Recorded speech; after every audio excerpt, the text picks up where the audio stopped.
All right, so time now to get into our main conversation on the AM show, which has to do with doing business in Ghana and how young entrepreneurs are making it. That conversation was partly informed by that conversation which we had last week was actually informed by the fact that though government is the largest employer, it can never do it alone. And so the private sector needs to come in forcefully as an engine of growth.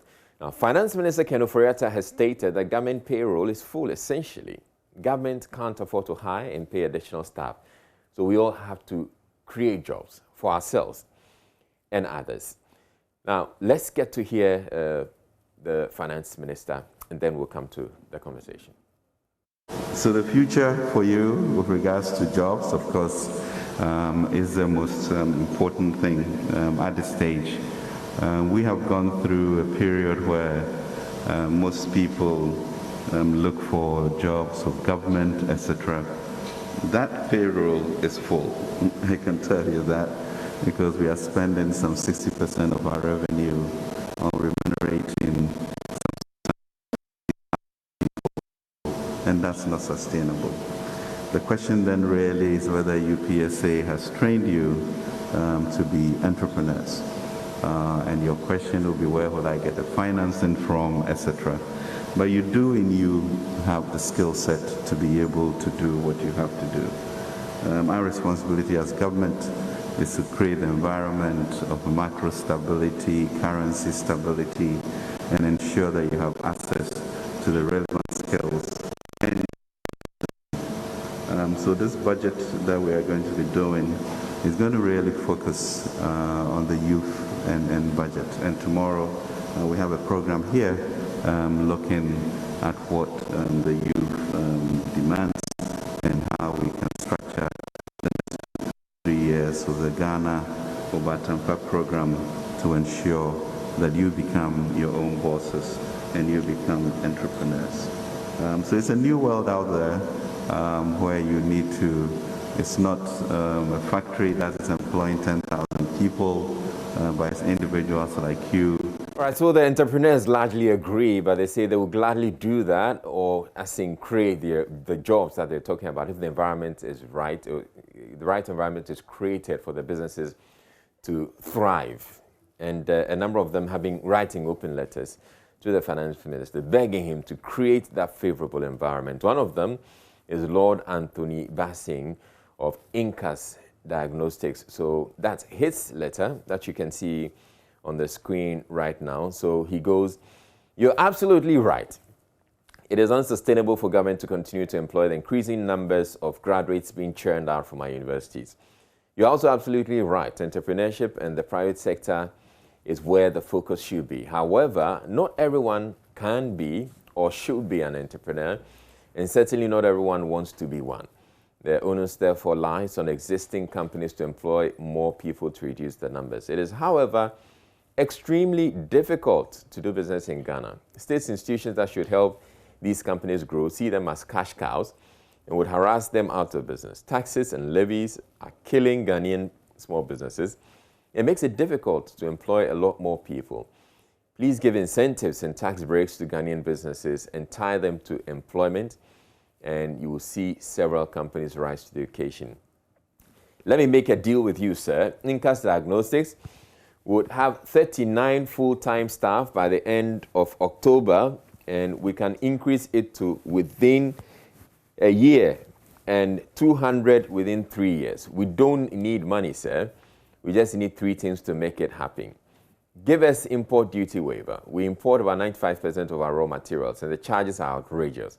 The savings we'll make for import duties, can pay for at least 10 full-time staff for up to 4 months. Please give us import duty waiver and we'll employ more people. Tell GRA EPA to leave us alone for at least 5 years. The official and non-official charges can also pay salaries. 3, I know this is going to be more difficult, but Charlie, can you do something about the cedi depreciation against the dollar? Or can you give us a setting arrangement so that we buy the cedi at a certain value for a while? The depreciation of the cedi makes it difficult to plan and set our prices. A stable currency can make us employ lots of people.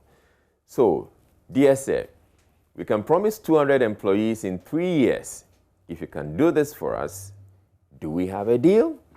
And he signs off, yours faithfully, Lord Anthony Wihibetro Bassing, a very worried entrepreneur. Okay, and Lord Anthony Bassing is with me here in the studio. Good morning to you. Yes, good morning. I sense so much mischief in this letter, even though you sought to make a point. Well, it's not typically mischief. I was very, so I heard about the minister's statement on TV, and I actually agree with him 100%. But then I felt that not everybody should be an entrepreneur, or not everybody can be an entrepreneur. Yes, and not everybody wants to be an entrepreneur. Yeah. I actually personally do not believe that people should go into entrepreneurship immediately after school.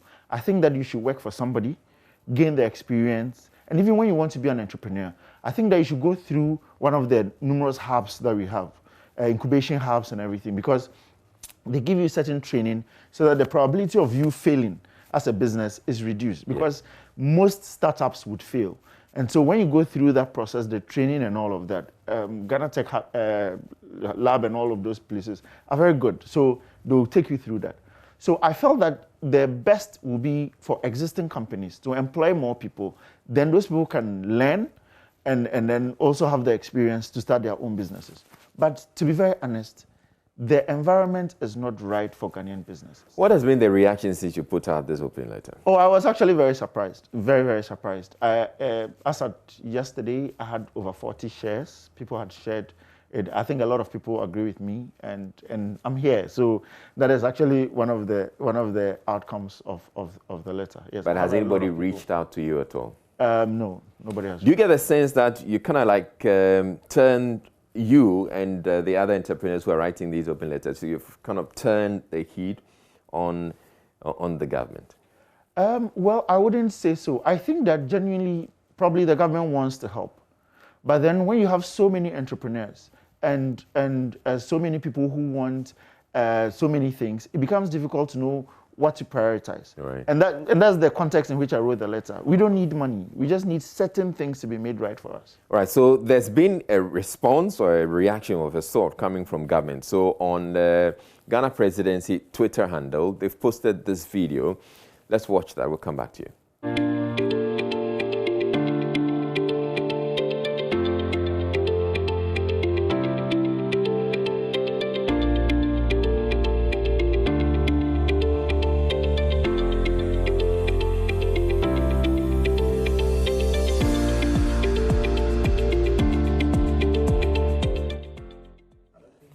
All right, so essentially they're pushing the Ghana Cares of Atampa project and saying that, yes, we want you to be your own bosses. So they've kind of flipped it back to the people and saying, yes, whatever the finance minister said is something that we actually support. And you agree, and virtually everybody else agrees that whatever government's paying using 60% of its revenue to pay people, the public sector employees, is unsustainable. Also joining us for the conversation is Professor John Gachi. He's a lecturer at the University of Cape Coast School of Business. And we also have Ernest Gavo. He's also an entrepreneur. I would want to start with you, Professor John Gachi. This conversation, how helpful is it that we're actually discussing this right now, about how to support businesses?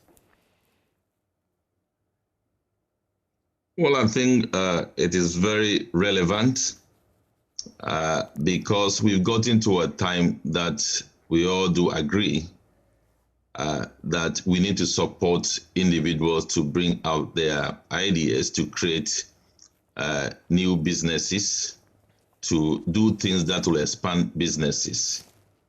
But it seems the scale is not as is expected. It seems the support that is supposed to be given is not coming in the tune that is expected.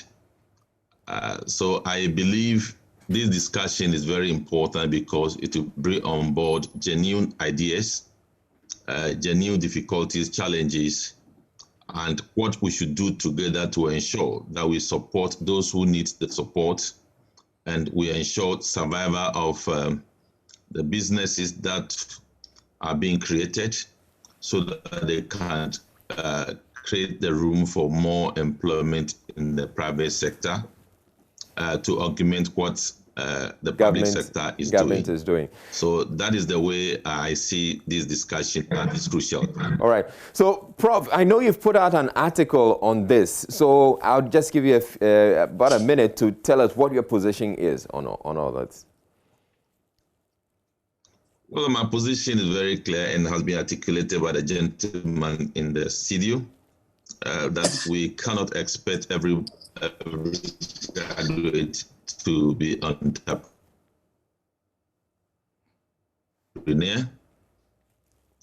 In fact, successful in absolute alternative for employment for our young graduates is entrepreneurship.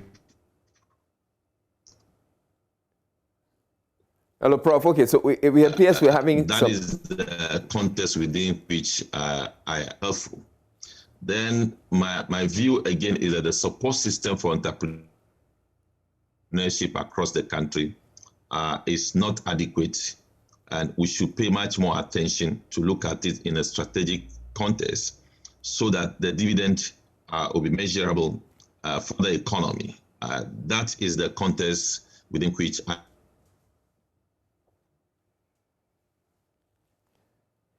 All right, so your internet connection hasn't been the best. We're hoping that when we return to you, it's going to get a lot better. But we also have Ernest Gavel.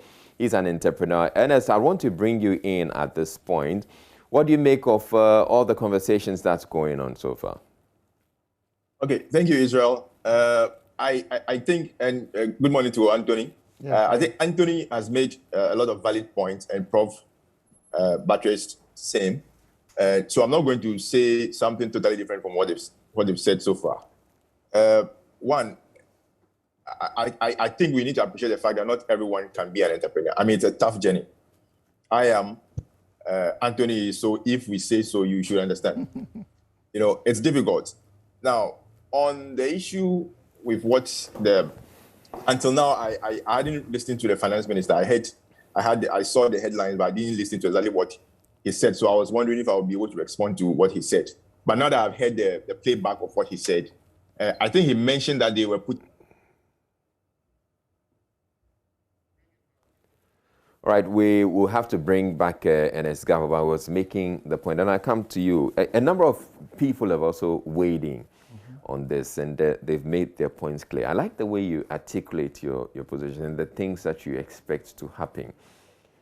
What are, or how can these interventions that you're requesting, how can they help your business? Okay, so my business, Incas Diagnostics, it's a biotech company, so we manufacture diagnostic test kits. We happen to be the only company in the whole of West Africa that actually does that. Okay. And we are one of the very, very, very few companies in Africa. The other companies are all in South Africa that actually develops and manufactures test kits. We import everything. So when I left the US in 2019 to come back to Ghana to set up this company, I knew I was going to face challenges. But the challenges are not financial. They are basically structural. When you import, recently I imported filter paper, which you use for our product, worth around $6,800 in all. I had to pay almost 22,000 cedis in charges, in import duty charges. Okay, and it's, I mean, how do you set your prices? And being a Ghanaian company, making a million. 2,000, you're talking about more than 3,000. Yes. So you bought something for $6,000. And I paid almost 50% this thing for it. It was around 40-something%. Okay. And when you think about it, when you make a made in Ghana product, you need to make sure that the quality is even much more than the imported ones. But then you have to put in a lot more. And then you have to also make it less expensive than imported products for people to buy. This is the case. At the ports, they are making it difficult for us to reduce the prices to the extent that people will be able to buy. So what they're basically doing is killing our business. And I've complained of this on social media several times. In fact, when this happened, I posted the invoices and everything on Facebook, Twitter, and all of that. For people to just look at it, it wasn't as if I was just talking about it. It's difficult for us. And we import almost every quarter. And because we are the only company doing this across it, there are no companies in Africa or even in Ghana that manufacture the raw materials that we need. So you have to import every single thing. And this is what is happening. So it becomes difficult for us to be sustainable. And by the end of October, we had 37, 2 left, and we are employing 4 more. So we are going to end up with 39 people by the end of October. And these 39 people, with their families and everything, depend on the company. So when it makes it very difficult for the company to be sustainable, then you are basically depriving all of these people of employment. And so that is why I'm saying if they remove export duties, for us, even that is the major part. If they remove export duties, we can employ more people and become sustainable. Professor John Gachi, is it feasible to say we're scrapping import duties for businesses like Anthony's?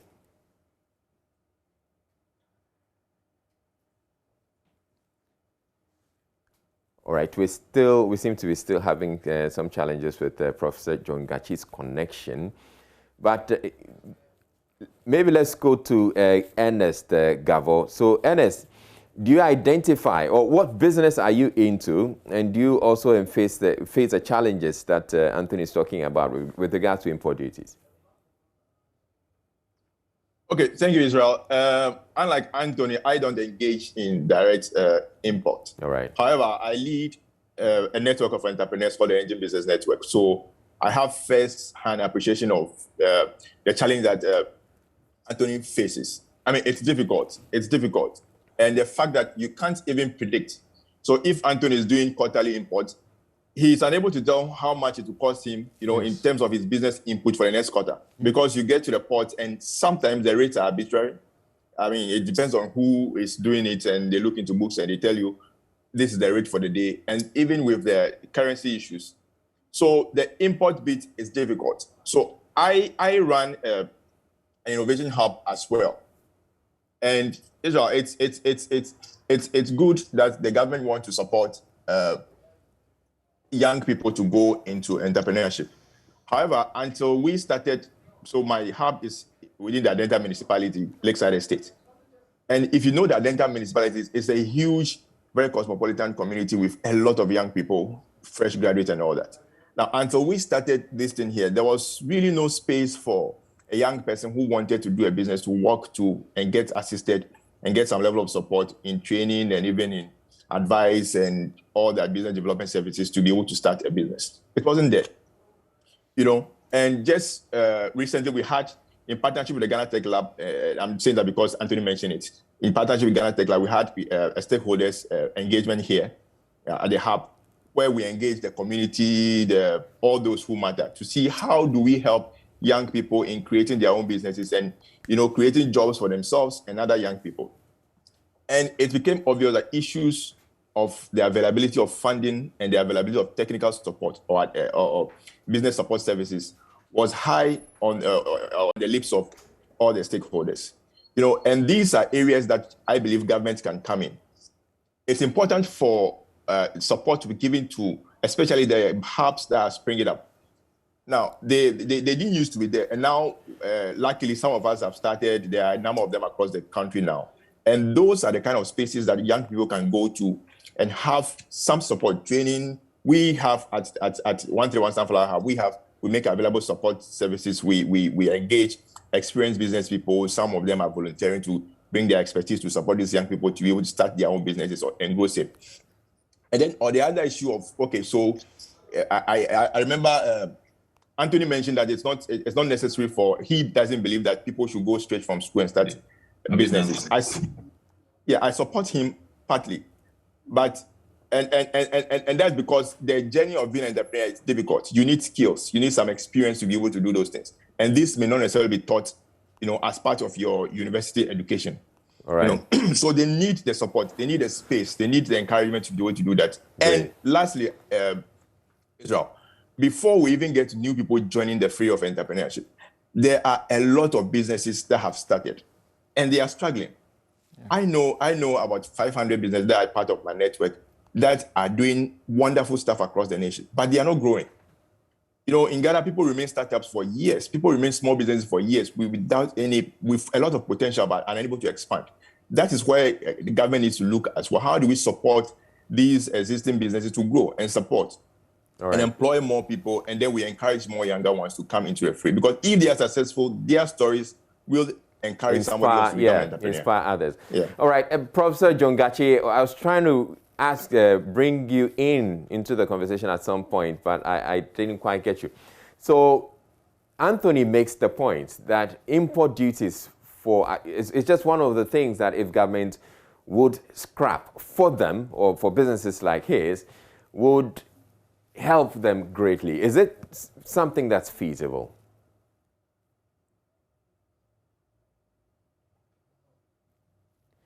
Hello, Prof. Hello.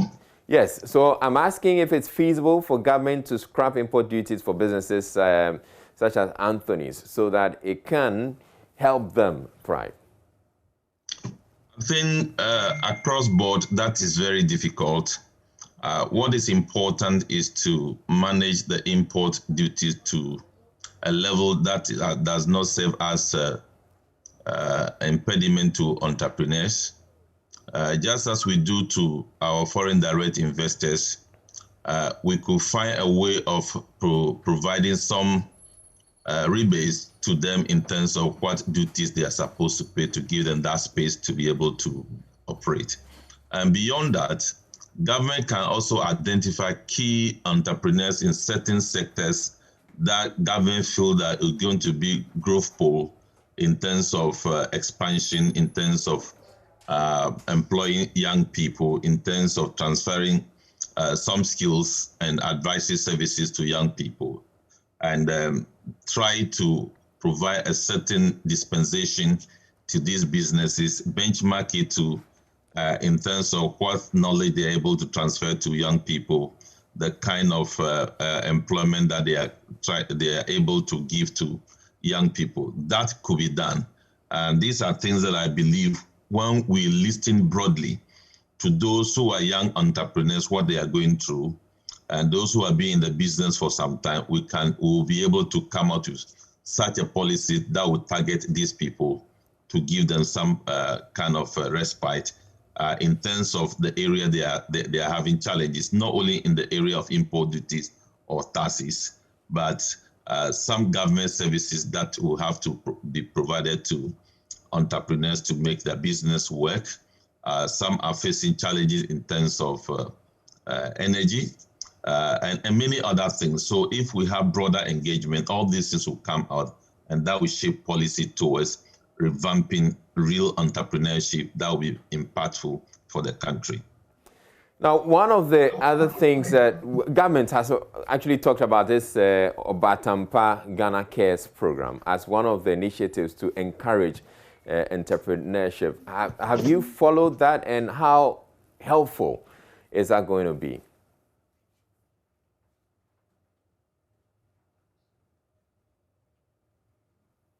Hello, Prof.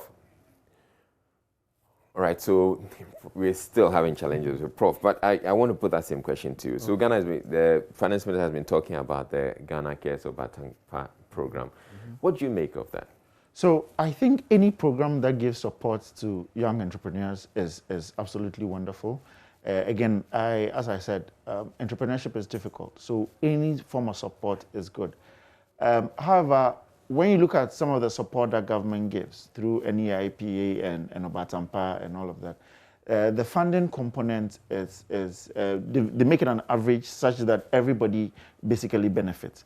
So it's difficult for companies like ours, which require huge sums of capital. Because you're a biotech company, you employ a lot of people, and then all of that. It's extremely difficult. If you give me 10,000 Ghana cedis or even 100,000 Ghana cedis, it will not last me for even a month. Okay, so really? Yes, because again, you have your salary, your payroll being around 54,000 cedis every single month. okay, and then you have to buy raw materials and all of those things. So it is going to be very difficult if you give me 10,000 or even 100,000 to be able to use it for the period you want me to use it for. So I think that if it's a good program. It's going to help a lot of entrepreneurs. But for some of us, I believe that if there's a little bit of targeted help, okay, not everybody needs money. Okay, I've always stated that our revenues can actually take care of us. Okay, we'll be able, because once we make test kits, hospitals need our test kits. So hospital will buy our test kits. They've been doing that for a while. So our revenues will be enough for us. But once you make these incentives available for us, we might actually employ more people, and then we can even do training so that, because since we are the only company doing this across the West region, Africa. yes, we can actually train more people so that they can go out and also start to set up their own companies. So the Obatampa program is wonderful, but I think that they should look at it based on the kind of entrepreneurs and try to offer not only funds but support us in the duty waiver or incentives to some of the entrepreneurs that may need that and not necessarily money. Professor John Gachi, so again, the question about the initiatives that government has rolled out or is rolling out, what do you make of them? Are they not also helpful? Things in piecemeal manner, and I believe they are not also coordinated. With the expectation we are talking about from our young entrepreneurs and the opportunities that are in it that we want to unearth, I think more coordination and doing the things in a broader manner and do it big. That is what we need now. And that needs very clear policies. And if you look at listening to the two gentlemen that you talked to, you will realize that centers that will engage people to nurture, shape their entrepreneurial ideas, to get advisory services are very limited across the country. You can't do broad-based entrepreneurship as a program and think that you're doing entrepreneurship in Accra, Tema, Kumasi, Takoradi, and the rest. These graduates that we're talking about, they are across the country. So these things should be accessible to them. I believe that is what we need to do as a country. I don't want to engage in the specific project, but I believe over time, as a country, we have recognized entrepreneurship. We are doing things in piecemeal. We need to give a better attention to the project of entrepreneurship. Now, government has also indicated, and it's something that Anthony here agrees. He says government payroll is full, and using 60% of the revenue to pay public sector workers is unrealistic. Do you have a position on that? Is that government ability to government need to engage people is not full. In fact, if you do needs assessment for teachers who are supposed to be employed, if you do needs assessment of lecturers who are supposed to be employed, the health sector, all the sectors across the economy, we need much more numbers to be able to deliver efficient services to the public. But the challenge is that we are not able to raise the revenues that are needed to support engaging these people. So I believe the discussion should be the inability of government to pay when they engage the people. But it is not the case that it is full. It is never full. We need more people to be engaged to work for the state. But our revenue basket is such that it's not able to deal with all these people. And that will actually focus our attention in terms of addressing revenue needs of the country in a much broader manner. The way government is looking at entrepreneurship is as government feel that because of the fiscal difficulties, entrepreneurs, when they are engaged in their self-employment, etc., that will give more revenue. But government should look at entrepreneurship as an area that government should invest by providing critical incentives, support, targeting entrepreneurs in very critical areas, those who are supposed to be in the tech area, what is supposed to be done to them, those who are providing or manufacturing input that will be used in the hospital facilities, like the gentleman based in also in the studio. Do they need some critical support? So that targeting is what we're talking about. So I don't believe that government doesn't need more people. Government need more people, but government doesn't have the fiscal support to be able to do that. Maybe another leg of this conversation about government payroll is how government is optimizing the money it is using to pay the people and the waste that has often been talked about in the sector. That is exactly an important factor because how do we absorb people into the public sector? There are spaces that are choked in terms of the numbers because our approach to engaging people is either based on political expedience and some other factors. So we just pack people in certain sectors, and some other critical sectors are in need of people to be engaged. These are conversations that I believe we need to have as a people to ensure that people who will be engaged to occupy the space, to provide efficiency in terms of government services, etc., is very, very important. If not so, there is no value for the payment you are making to people who are on the payroll. And that is something that I believe we should take seriously. We are not against people being engaged, but we should engage people depending on what the analysis shows should be engaged. If an office is supposed to take 3, that is what we are supposed to take. But if we ourselves, we pack 13 there, then we are investing in inefficiency, and then we are misusing the funds. All right, one other thing that Anthony has brought up has to do with the depreciation of the cedi. And it's one of the things he says it's a major problem for them. And it's also, not apart from affecting how much money is available for you to import your stuff, when you also get to the hub where you have to pay import duties, that also impacts it. I want us to have a conversation about some of these practical things and the practical difficulties the businesses tend to have. We have asked you on Facebook to also tell us what you make or what are the conditions that you think will make businesses thrive.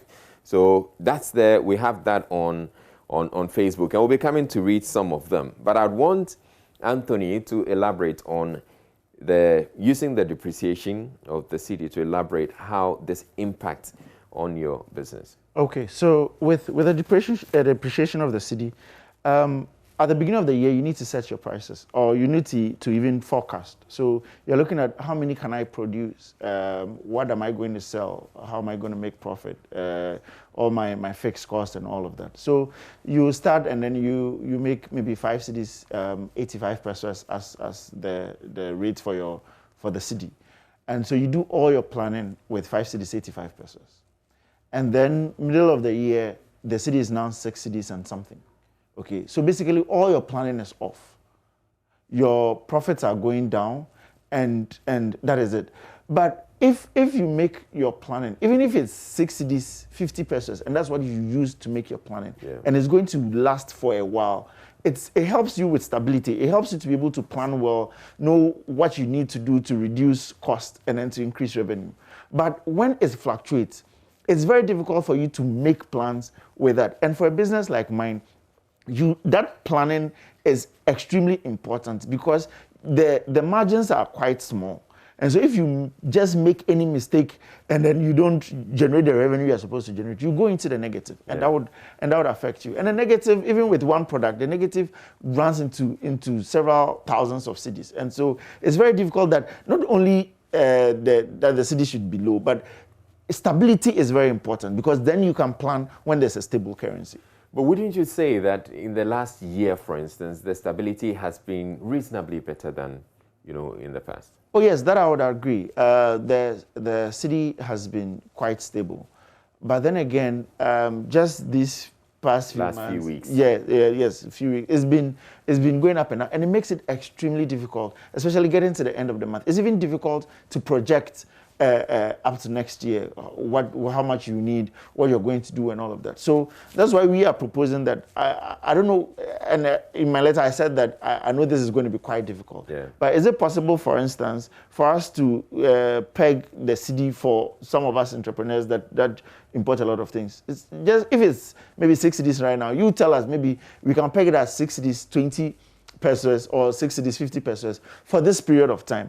And then with that in our minds, we can then plan and for that for over the period that we are talking. Let me ask Professor Jongachi if that's feasible. Prof, is it feasible to peg the rate or fix the rate for some of these businesses for a while? The market system is determining the depreciation. So I do not think that is the way forward. I believe that's the reason why the finance minister indicated that it is their duty to stabilize the macro environment. That also affects the exchange rate. So that is what they are supposed to do, to be able to contain the situation. I believe our problem largely is that we are engaging in short-term stability without sustainability. So even if the CD is 7 CDs and the exchange rate is oscillating around 7 CDs 10 pesos, 7 CDs 30 pesos for 2 years, that will give room for planning, price determination for businesses, and they can actually model their cost structure very well. But what we're experiencing, the CD stabilizes for 3 weeks, then you see everybody trying to praise that system, and after 2 weeks, then you don't know where you are going again. So we need to sustain the short-term stability for a very long time, and that will actually give hope to entrepreneurs, and that is what government should be working at. Now, Prof, is that very possible, considering we're an economy that imports virtually everything? We're not producing that much. And if we're having to import everything, then clearly we'll demand the dollars, we'll need the dollars. And if we're requiring the dollars, certainly our CD is going to be weaker. If you look at our balance of payment records, we know where the depreciation is coming from, apart from intermittent disruption or shocks that we receive, especially from the external environment. So we know how much we are spending importing basic agricultural produce. So we know what we do when we are planning or we are formulating our agricultural policy to deal with that. So it is a matter that we have to be blaming ourselves that we've not been able to face these issues the way we are supposed to face them. So that should draw the attention of the finance minister, that you don't solve depreciation only by depending on Bank of Ghana. You solve depreciation issues by also looking at your agricultural policies. And if that is done effectively, we will be able to contain some of the aspects of the depreciation cycle that we go through. And until we do that, we will behave as if it is not going to be done, but it can be done. All right, I'll come to you for you to give us some practical things that we should be looking out for, or that government should be doing to help ease the burden on entrepreneurs. But Anthony would have to leave us at some point and go join the Joy SMS team on radio. But before you go, you've mentioned 3 things that you wish that government would do for you. Are there other things that you feel that government should be doing? Oh, yes. I mean, there are quite a number of things that government can help young entrepreneurs, apart from funding and then the 3 things I talked about. Even registering a business, it's an extremely difficult process in Ghana. When you fill the form and you submit it, it can take a long time for you to get the business. A lot of entrepreneurs would have to pass through middle people to be able to get this done. If we are able to streamline some of these things. Recently, they started this online. You can fill all of them online and then later get your cut. But it's still not picking up too much. And so people still have to go through middle people, and then it takes a while and all of that. So I think that the little things, being able to register a business, probably having somebody like legal services at the Registrar General's department or somewhere a young entrepreneur can walk to, and then probably even pay 500 cedis a month to be able to access legal services. Because day in, day out, you are meeting people, you are getting people telling you, oh, I want to partner you, I want to give you this amount of money and everything. And we are taking it, and then at the end of the day, we will end up with all these legal challenges. So these very, very little services can help. Every year, we are expected to file our returns. Okay, how many of us can be able to afford an accountant, an auditor who would do your books and all of that? So if these services are made available, we're not asking for free, are made available at a reduced cost because of the large numbers. Once you have these services available, then we as entrepreneurs can make use of them, and then we'll be able to file our returns, do all the things that the government requires us to do, and then we'll be able to employ more people. So I think these very little things would go a long way to help us. All right. Thank you very much, Anthony, for joining us for this conversation. But let's go to Ernest Gavo to hear him as well, to find out what are the things that he would say that government should be doing to help businesses. Okay, thank you, Israel.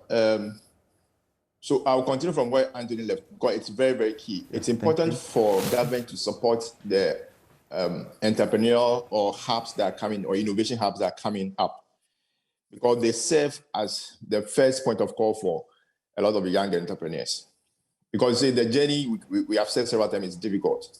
So all these young people we are encouraging to become entrepreneurs or whatnot, they need help. They need support. They need advisory service. And it's not cheap. I mean, Anthony has mentioned already, it's difficult for a young university graduate to pay an auditor or an accountant to do their books for them, or even help them put together a business plan.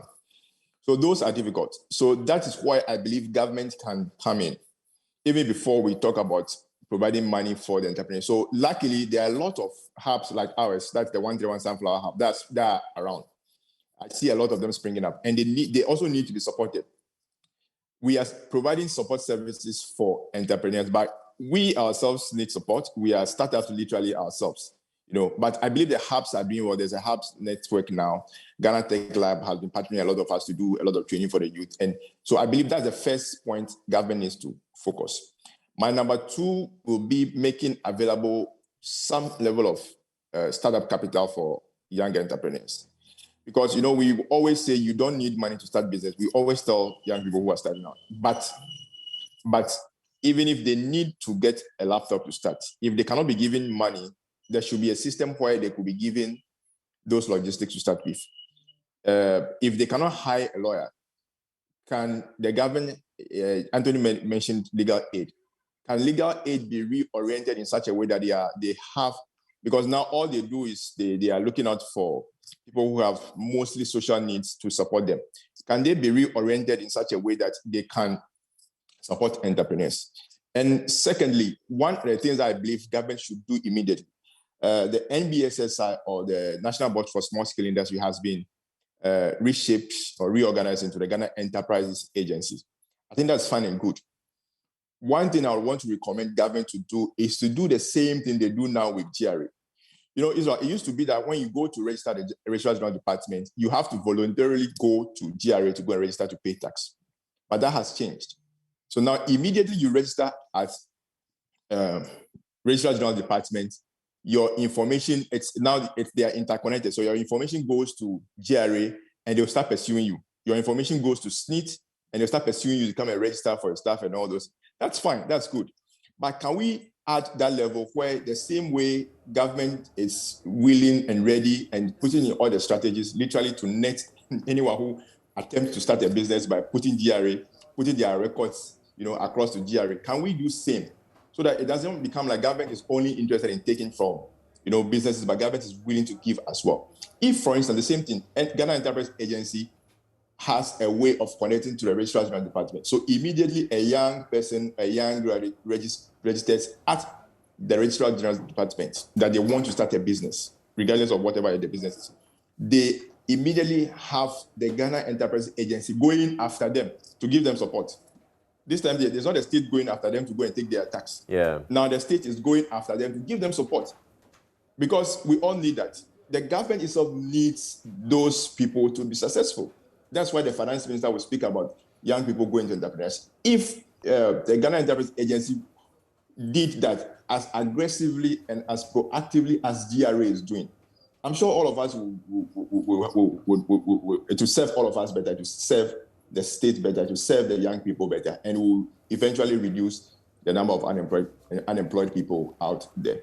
All right, thank you very much, Ernest Gavo, with all that you're doing as well. Wish you all the best. Now, Professor John Gachi, I'd want to end with you. Let's look at some of the other things, apart from what Anthony and Ernest have talked about, that government can do to support small businesses. I will touch on two things about this question. One is that government should create the platform for more collaboration and coordination to provide baseline startup support services to entrepreneurs. I'm saying this because in the drive to support young entrepreneurs, we have not thought of bringing together, let's say, Ghana Bar Association, MBSSI, as have been reformed, Chamber of Commerce, which have been decentralized across the regions, so that they will also have startup advisory services to these people.